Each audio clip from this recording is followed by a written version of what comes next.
My name is John Taylor. I am the Assistant Public Affairs Officer at the U.S. Embassy here in Harare.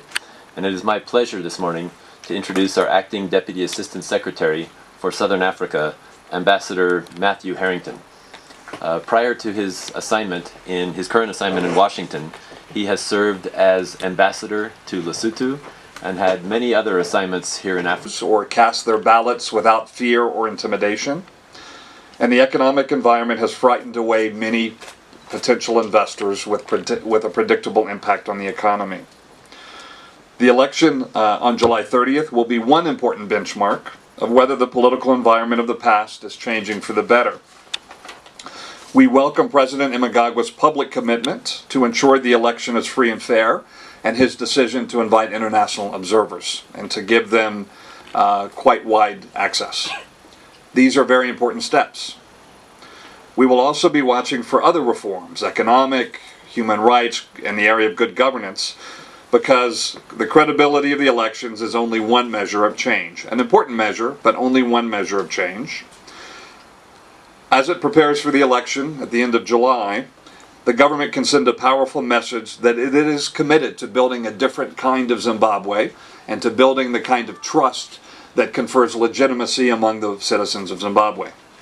Number one, ensuring that the Zimbabwe Election Committee is free from political interference and partisanship, that all political parties are able to campaign freely and have equitable access to state media, that security force members play no role in administering the election or in intimidating and harassing voters, and that there will be full transparency around the voters' role and the production of ballot papers.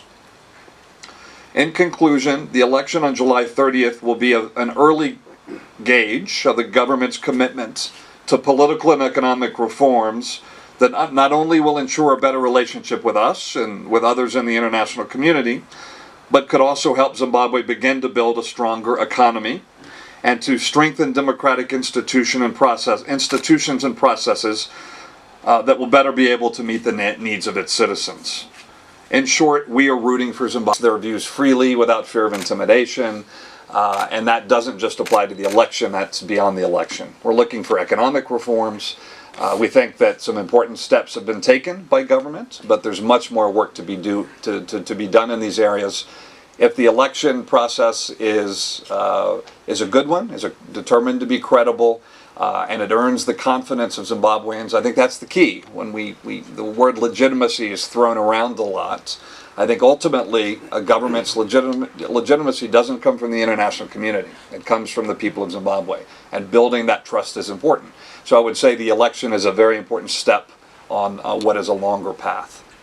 What I will say is the president has taken some important steps. I think his public commitment to free and fair elections, that's important. His invitation to international observers, that's an important step, and there are observers on the ground as we speak.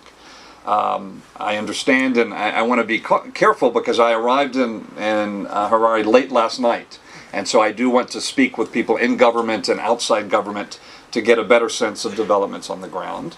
But my understanding is that political parties have been able to hold rallies unhindered, and that's important. That has not been the case in the past, as we know.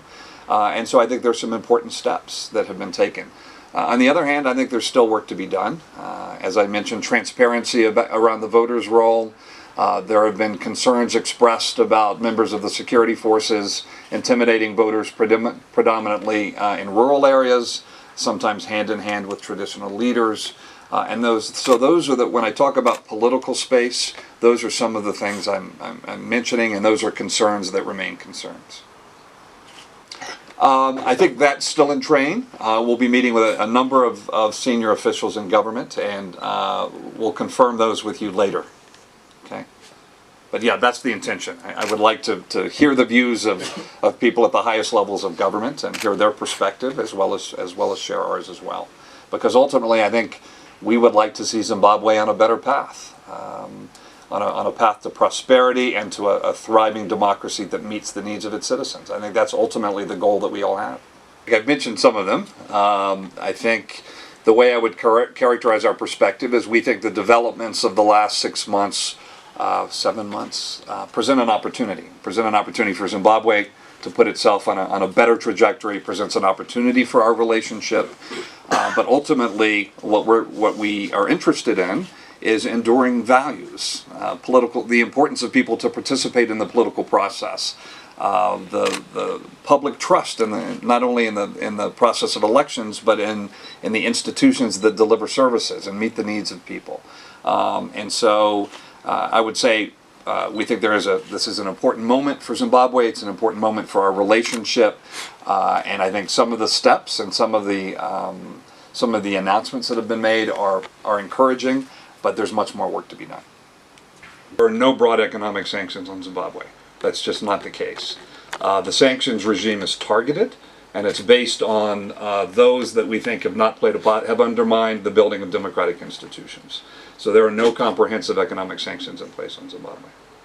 For Senator Coons, he's an expert on Africa, and I know has been involved in sponsoring legislation related to. I don't want to get too much into that because there are a lot of different pieces of legislation in place. But the sanctions that are in place are very much targeted in the past have undermined the building of democratic institutions. So that's the thrust of our sanctions regime. Because of that collaboration, Zimbabwe is one of 13 countries now that stands at the verge of achieving epidemic control. That is a good news story, both in how the international community addresses this. Look, I don't want to go down a long list because I think this would be a long press conference. But on the political side, just the opening of political space, that people are able to share their views, that you have